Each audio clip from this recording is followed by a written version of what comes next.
Kaina Mandir Hindu singi yamna senglaba lai khurumbam amani Thawal Yairipok ta leiba. Hairiba mandir asi ningthau palingai yamna ngalingai matamdagi leiraklaba adugumba mandir amani. Welcome to KANGLEI content. Video asibu yengba nungaibiba singna subscribe tausanbiramo. Kaina Mandir asi singna question ba yamna ingchikpa jaga amani Thawal Yairipok ta leiba. Kaina Mandir asi Imphal dagi kilometer 19 muk chatlaga leiba Yairipok angthada lei. Adudi mayam Kaina Mandir-gi changpham darwar se sumaina tawi video da uriba sumaina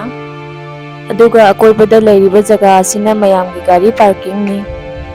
aduga aikhoina ngasai mamangda panjakibagum Kaina Mandir se sing macha singna question ba yamna ing tapna pukning huna phajaba jaga amani mandir asigi nakanda lisamlok kauba singmi isininaw singi khungang amasu leihawi adudi mayam manung changchalaga kari kamai tawba haibadu amuk yengminarasai mi yam tilamgadaba male gari se yamna sangba queue waina gari mayam khamame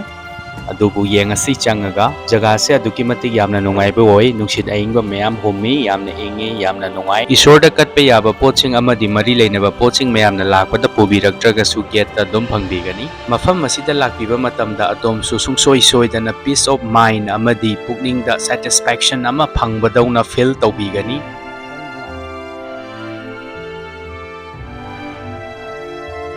manung leisang gate yausilae manungda mi yam tinba male adubu reporting sungsoi soidana tawrake mafam asida achauba hall ani lei masina hanba hall ni 500 mukki chaluk thaba yai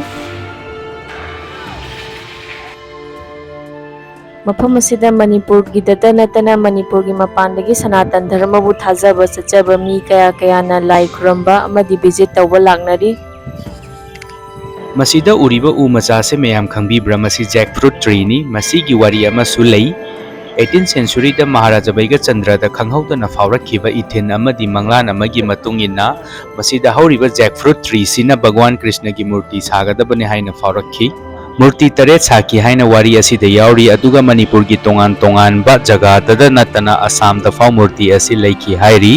masigi murti taret asidagi Govindaji temple Imphal su amani haina wari asida yauri 2014 the government of Manipur na mafam asi mega tourist spot oina chengalani haina lauthokibasu leikrabani mafam asida Manipur amadi Manipur-gi wangmadagi lakpa miyoisingna laigi thabak thoram loiraba matungda laigi prasadi fangfamlomda lengsanduna prasadi seba launai hairiba mandoba asida mikok 500 mukki charuk thabagi capacity lei asi anagi amadi usofiroina chingba fawba mafam asida pangthoknai mafam asida hairiba thoramsing asi pangthokpagi plus point ama hairagadi chaba thakpagi damakta kaimta waningai leitre mafamgi awabasu leitre hana book tawraga leisangni authority singna adum pangthorakadawa yamna nungaiba system amani